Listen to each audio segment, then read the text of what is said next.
You've spelunked into the Mat Cave. Hello, everybody, and welcome into another episode of the Mat Cave. Thank you all so much for spelunking on by this week. I appreciate you. As always, please do me a favor. If you're listening to this on YouTube, yes, I'm uploading these to YouTube now. Go ahead and hit that subscribe button. Helps me out a lot. Like all that stuff over there. And then if you're listening to this on your favorite podcast app, leave a review, a rating. All of that stuff helps out a ton. And you know what helps out even more? Sharing it around. So please do that for me as well. But yeah, let's dive right into things. I hope you enjoyed this shorter format last week. That is going to be what we're going to be doing moving forward. So here we go. And it's going to be more focused on the state of Utah. So that's really where we're going. It's no longer a spaghetti against a wall thing or just whatever I feel like talking about. I'm going to try to focus myself here. Get a lens and just focus in. So that's where we're headed. So let's start things off. So first, I know what the title of the episode says, but we're not going to start there. We're going to start with soccer because MLS kicked off this weekend. And wouldn't you know it, Real Salt Lake surprised again. I was watching this on the ESPN app, so I wasn't really watching the game. Like, I was following it as far as like stats and then when the scores changed and all that stuff. And as soon as Real went down 1-0 in the first half around the 26th minute, I just went, uh-oh. That's going to be how the season starts, is it? We're going to be going downhill from here. But lo and behold, Real has fight in them this year. Now, they usually do have fight in them, but if they go down early, there's no firepower for them to come back. So, and they didn't really add anything during the offseason to address their attacking woes. They're hoping having Damir Krylak back and Musalevsky getting more time with Cordoba gone, and then their new signing, Andres Gomez, who's apparently a speedster, like a rocket, will be enough moving forward, along with, Jefferson Savarino and Justin Miram and all of them. So they went down 1-0 early, and then in the second half, a switch was flipped. Like, I don't know if it was something Pablo Mastroeni said or more than likely a change in tactic, but Real Salt Lake scored 2 goals in a flurry in the 70th minute and the 72nd minute. And Real won. Real beat Vancouver. Now, Vancouver's not a favorite by any stretch of the imagination to win the league or even the Western Conference, but it's going to be another one of those years, I suspect, for Real Salt Lake where we don't know what they are, and we won't know why they keep winning. There's no simple formula like we've had in the past with Real Salt Lake, right? Where it was great defense and fantastic goalkeeping with Nick Raimondo, and then the defense being led by Kyle Beckerman and company.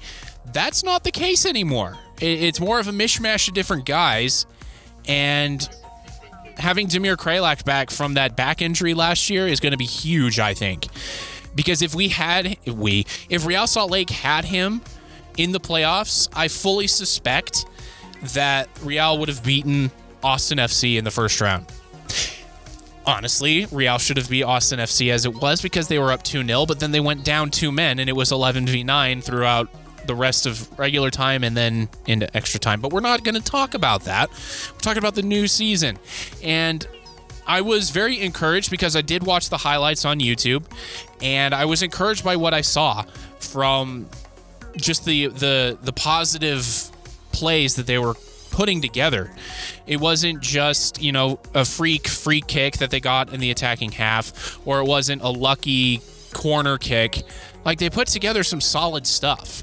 Some solid, attacking play, stacking the ball up, just knocking it around and not losing possession halfway through, which is what they have been prone to do for forever. And they put together 2 great goals. One was off a free kick, a set piece. Justin Glad got his first goal of the season. And then the second came on the run of play where it was just great passing all the way around to get up to Damir Krylak, who put it in the back of the net with a great strike, by the way. So Real Salt Lake wins. They're up. They're tied for first place in the Western Conference for whatever that means. Only half the teams have played thus far. The rest of them are playing today as I'm recording this. But tied for first. We'll take it. Goal differential +1. They won 2-1 against Vancouver. Next up is the Seattle Sounders, who are still a really good team, but they're not what they once were. They're not the indomitable team that they were for the past 5 to 8 years. So it'll be an interesting year in the Western Conference because LAFC has come back down to earth a little bit with Gareth Bale retiring. And, the Galaxy haven't been very good since Landon Donovan used to play there. And, we're here where we are with Portland as well is in a slump. So there you go. Let's move on, though, to basketball and the state of Utah basketball's state. I have no idea how a better way to say that, but here we are. So this is going to be focused on the men's basketball side, and let's just say things are not looking great for pretty much anybody in the state. Let's go alphabetically here. Let's start with BYU. BYU's final season in the West Coast Conference. It was always going to be a rough one because they lost a lot of production over the last 2 years, and they haven't really replaced any of it. And so there's a lot of guys on this team that BYU fans don't know. And Fousseyni Traore is probably their best player, and their leading assists per game is 3.2. Which, if you haven't really followed BYU basketball, that's insanely low. Like, during, prime BYU times back, like 2019-2020 season, Tyler Haws and Yoeli Childs and that crew, that was a great team. I wanted that team to go into March and cause havoc because I think they could have gotten to the Sweet 16. But, of course, 2020 happened. We all know what happened there. And since then, there hasn't been really much left in the cupboard for Mark Few and company, Mark Few being the head coach of BYU. So he has quite the lift in front of him going into the Big 12. Right now, the BYU men's basketball team is sitting at 17-14, and they beat San Francisco last night, the University of San Francisco, after losing 4 straight. And honestly, they are in 5th place right now. 6th place, 5th place, 6th place. And that's the worst finish they've ever had in the West Coast Conference. Ever. They were always top 3, top 4. This is their worst finish in their final season in the conference. They were usually up there with Gonzaga and St. Mary's, but this year, not so much. So as it stands right now, BYU men's basketball and the rest of the West Coast Conference will be kicking off pretty much March Madness, really. The West Coast Conference begins their men's basketball tournament March 2nd, and that will be in the Orleans Arena in Las Vegas. Las Vegas is going to be a very busy area this March. So, yes, that is when BYU will start their final West Coast Conference tournament. And honestly, I am not expecting anything because some things that have happened this year for BYU, let's just pull a headline off of ESPN.com, where Santa Clara wins at BYU 81-74 for Santa Clara's first victory in Provo since 1972. That's the kind of year BYU men's basketball is having. So let's move it right on down the line here. I'm just doing the big 4 when it comes to men's basketball in the state of Utah. So I'm sorry, Southern Utah, Westminster, used to be called Dixie, Utah Tech. I'm sorry, but I'm not going to be talking about them. So let's talk about the University of Utah in the Pac-12. It's been a very successful year if you compare it to pretty much any other season they've had in the Pac-12. But it's still not what it used to be under Rick Majerus, which is where a lot of Utah fans want it to go. They've had some very good wins. They beat Arizona 81-66 when Arizona was in the top 5. But then they've had really bad losses. They lost to BYU. They lost to Sam Houston. Yeah, those aren't great losses. They have one final regular season game against Colorado in Colorado. And if they win that one, they have a good chance of being as high as 4th in the Pac-12. So signs are moving in the right direction for the University of Utah. It's taken them a minute to get there, but they're getting there. And the loss of USC and UCLA really won't hit the Pac-12 as far as basketball is concerned, which is a really weird thing to say considering the history that UCLA has. But they haven't had that kind of recent history since, I don't know, Kevin Love was there.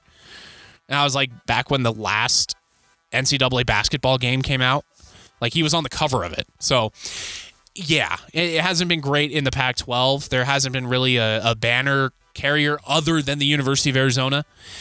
And UCLA's having a great year this year, but with UCLA, it's always been high, low, then they stay low, and then high, and then they stay low. They haven't been able to maintain national relevance in a long time. So Utah is trending up at the right time because two main teams are leaving, and really the only true competition in front of them is Arizona. I mean, Oregon's pretty good too, and then Stanford used to be very good, but the athletic program at Stanford has gone in the tank when you consider the main sports of men's basketball and football. It's just fallen apart. So for the University of Utah, trending up at the right time. They could make some noise in the tournament if they can get healthy. I know they're missing a couple of key pieces here. So the Pac-12 tournament starts March 8th, so we still have a week before that one kicks off, and that will be at the T-Mobile Arena in Las Vegas. That's where the Golden Knights play their hockey. So that's a pretty cool venue if you want to go down and watch your Utes play some basketball. I would encourage you to do so because they play better basketball than they have been, and they've been scoring a lot more than they have in the past. I do not encourage you to go watch BYU's men's basketball. I tried watching their game against Gonzaga, their most recent one, where BYU lost 81 to 88.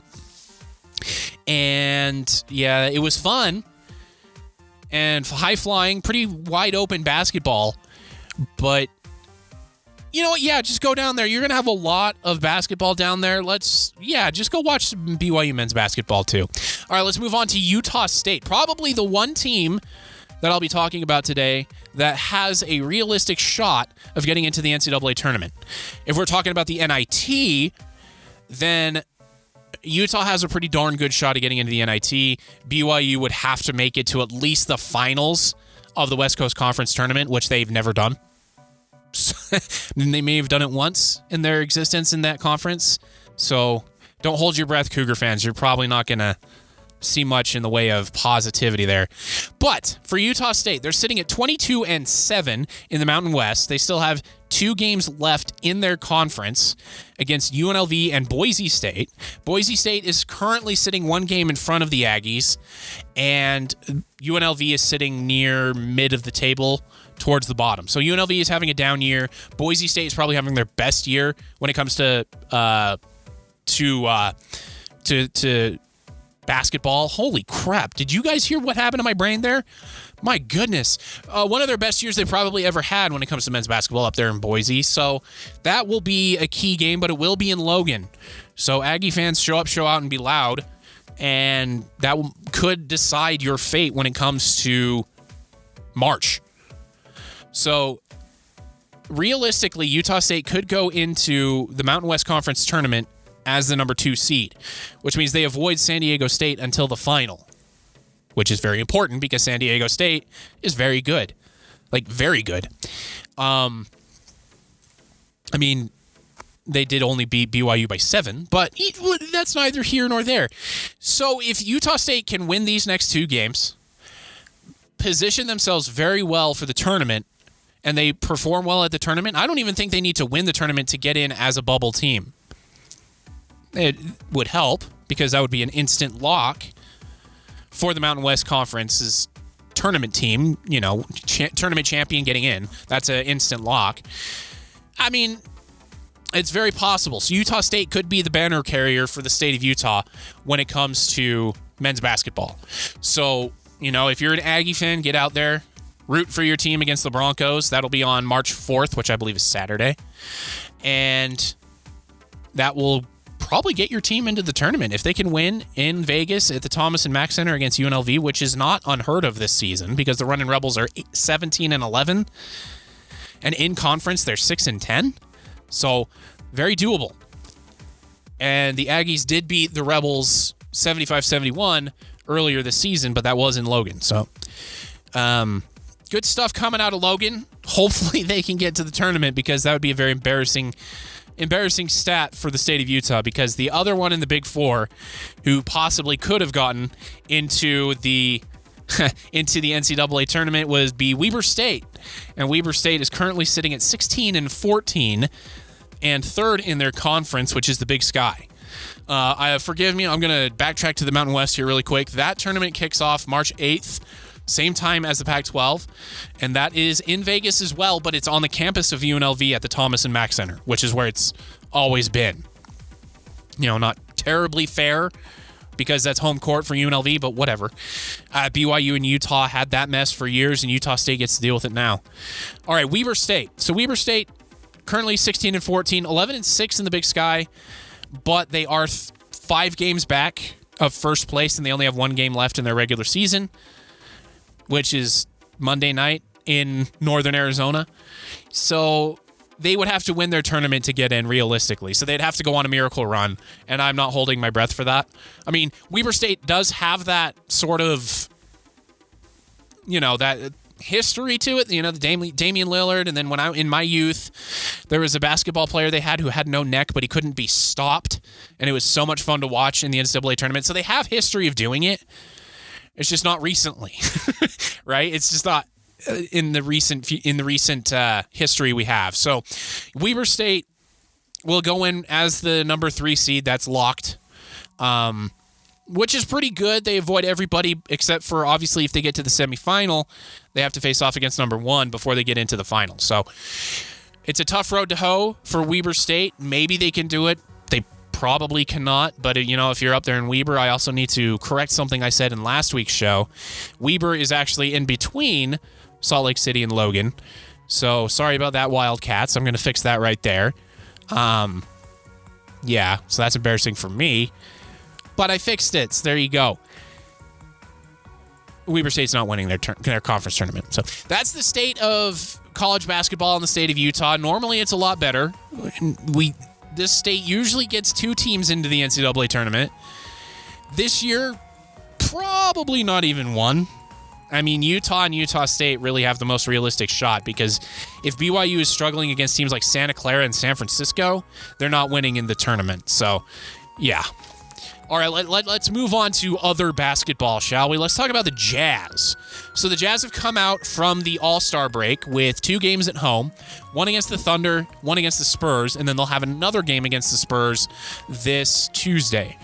And they've won both of those games, and I would fully expect them to beat the Spurs again. The Spurs are just that bad. It's not that the Jazz are that good. It's that the Jazz are that bad. Yeah.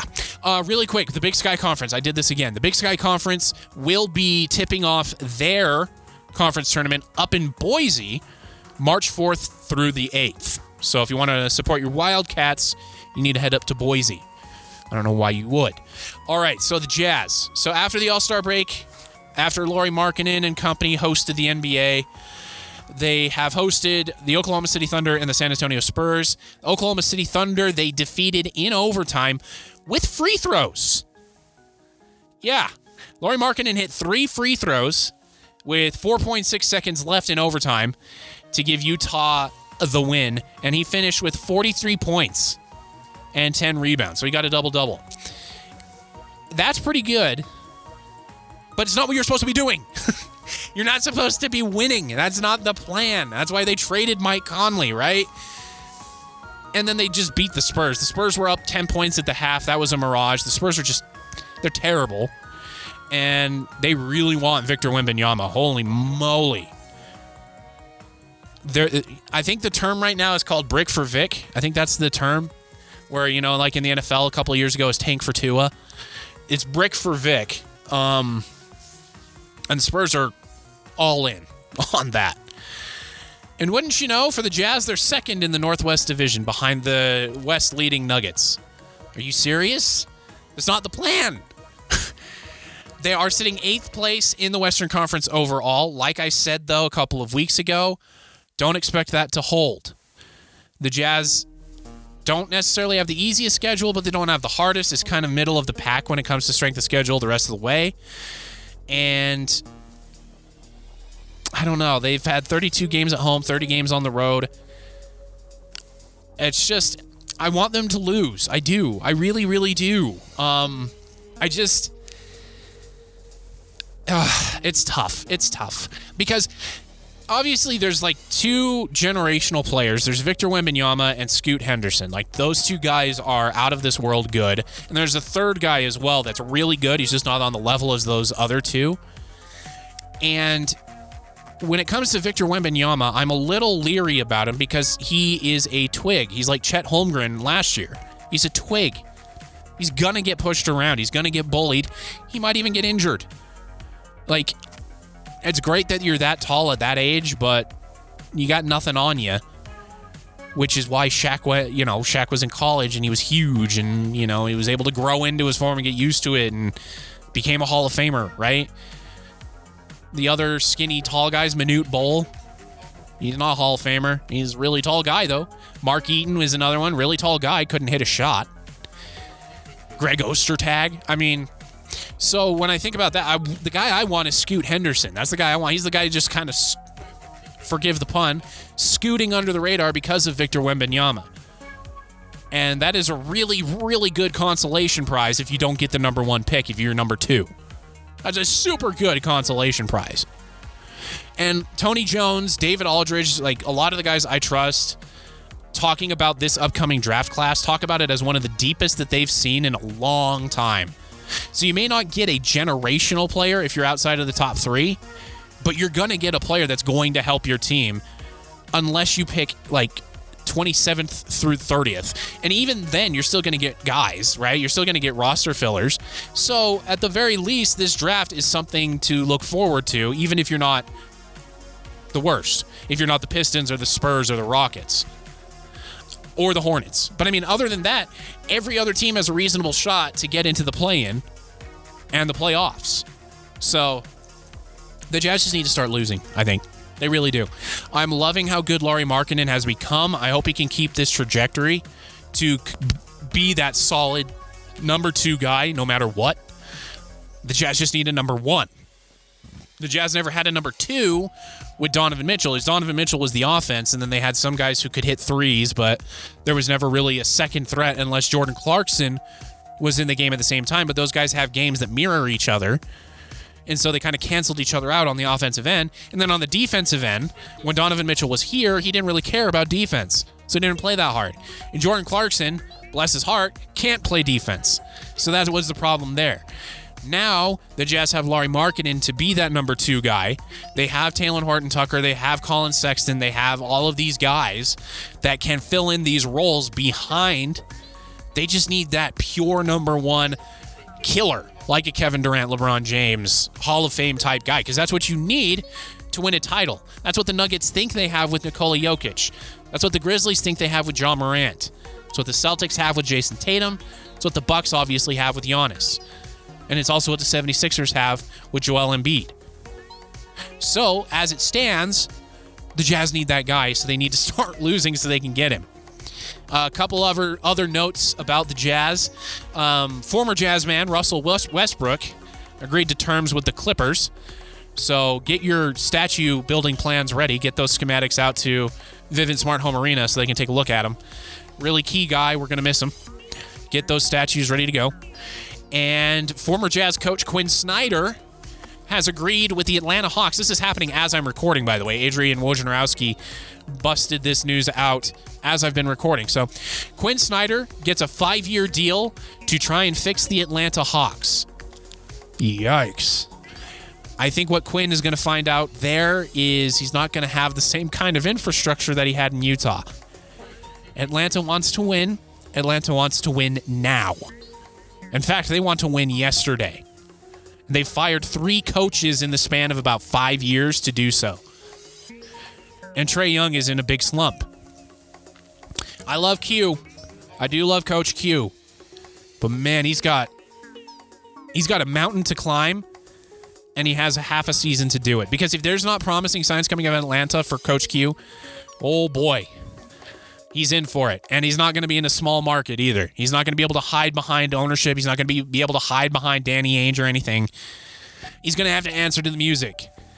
And in the past, at past stops, like when he was at Mizzou, the University of Missouri, well, if the buck stops with him, that's not too great a news. So, good luck to Coach Q. Good luck to Hall of Fame jazz man Russell Westbrook out there in L.A. You did Utah proud, my friend. Thank you. I hope you understand that was all sarcasm directed at Russell Westbrook, and it's also kind of a scathing retort on everyone who thinks that every player who has donned a Jazz uniform deserves a statue.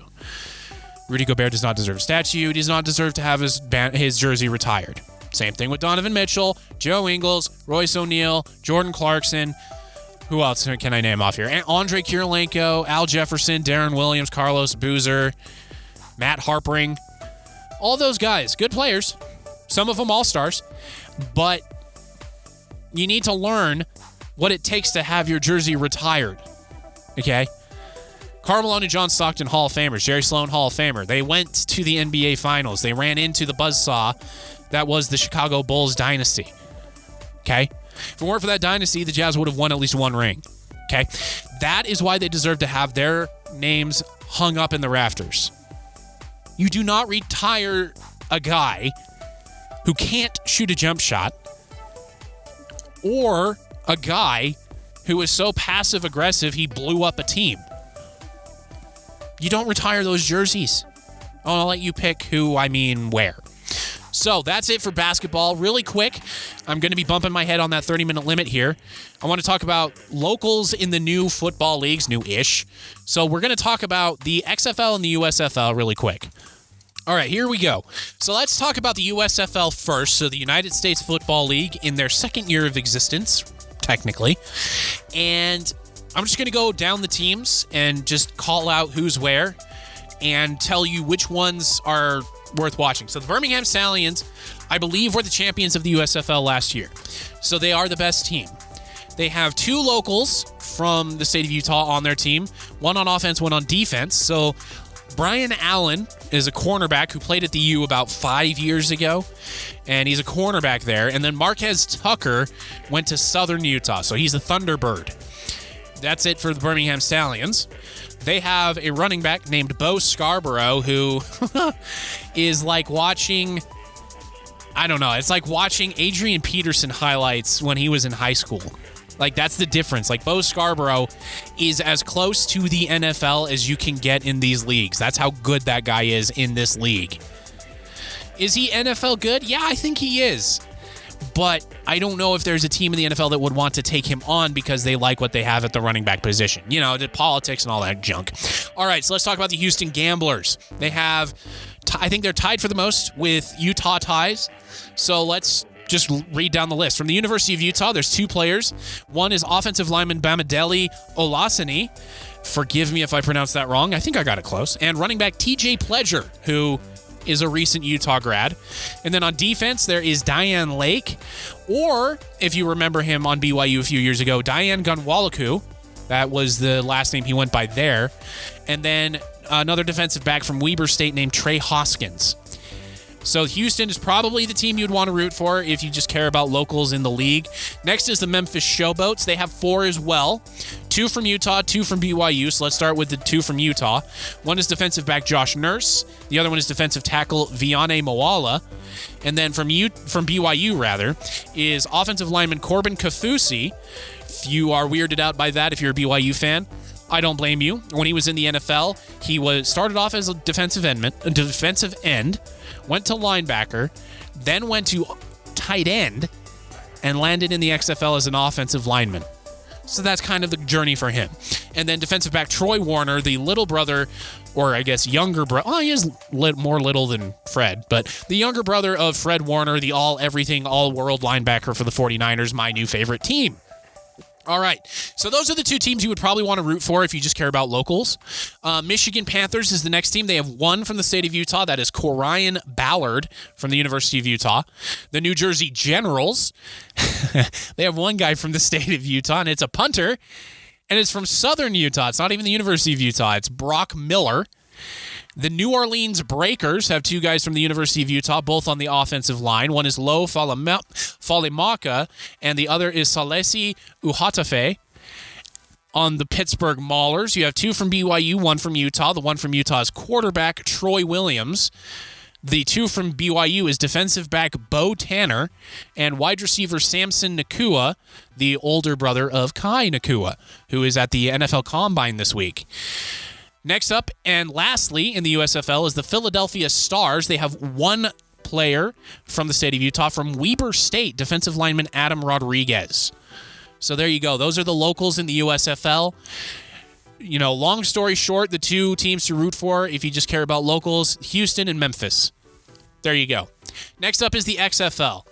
I've watched a little bit of the XFL, and I will tell you it's about a half step below the USFL.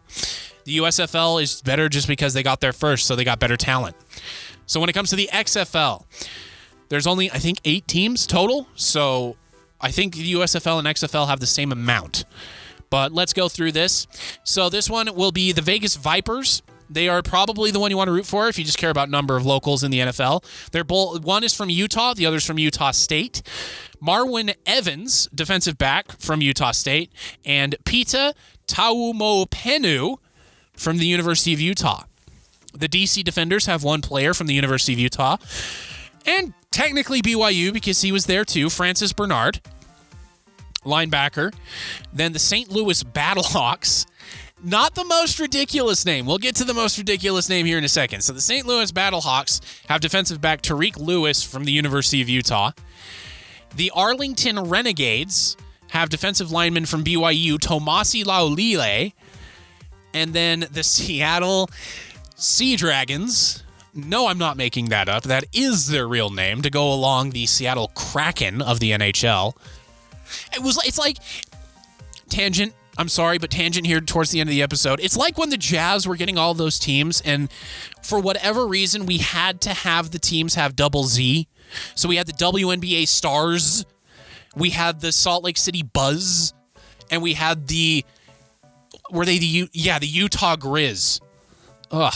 That's what they're doing up in Seattle now. It's like, give me a break. But the Seattle Sea Dragons have offensive lineman from BYU, Tijon Karoma. Tijon Karoma's most recent stop was in the NFL. He was on the practice squad of the Kansas City Chiefs. He's a center. So there you go. If you want a team to root for in the XFL, good luck to you. If we're going to do a baseball analogy here, the NFL is obviously the show, right? It's the top, it's the best. AAA would be the USFL. It would be. And then the XFL would be AA. That's really what it would be. Also, interesting side note about the XFL. Paxton Lynch, former starting quarterback of the Denver Broncos, which kind of has a link here because there are a lot of Broncos fans here. He's the only quarterback in history, so write this down, this will be good for trivia night, in history to be benched in the NFL, in the CFL, the Canadian Football League, the USFL last year, and the XFL this year. And I would think he was benched in the NCAA as well, but that's not official. But he's the only guy who will be benched in all 4 professional leagues. That's embarrassing. All right, so video game news here right at the tail end. There is nothing really for me to report right now. I've been playing Final Fantasy XIV a lot, and it's really just as a placeholder for me. I beat Fire Emblem. You know, the story towards the end, it got better. So this is...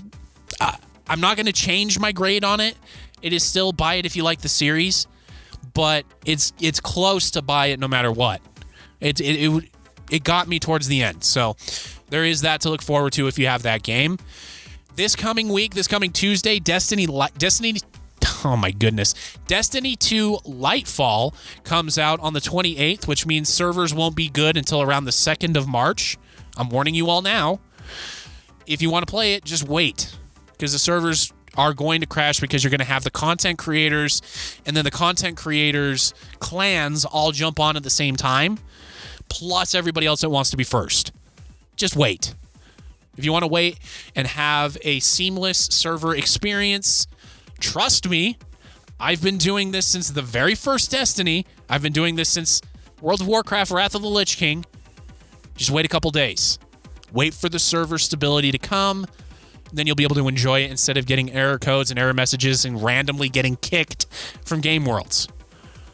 Believe me. Trust me. I've got your back. Just wait a couple days on it. So I'll be able to give you a review on that. I'm hoping halfway through March. If not, end of March is when I'll have my review for Lightfall. And that's the episode this week, everybody. Thank you all so much for listening. I appreciate each and every one of you. One last barb here at the end. TSM lost 0-2 this week. Love to see it. Good job, Reggie. You're really taking TSM to new heights. So I appreciate you all. Please rate, review, like, subscribe, whatever it is, wherever you're listening. You are an awesome person, and you are a spelunker. And just know there is at least one person that's in your corner, and that's me. So have a great week, everybody. I will be back to speak with you next week when we spelunk back into the Matt Cave. And in this tail end thing, I want to shout out the University of Utah women's basketball team. If they perform well in their tournament, they will be a number 1 seed in the Women's National College Association basketball tournament. That's awesome. Go Utes.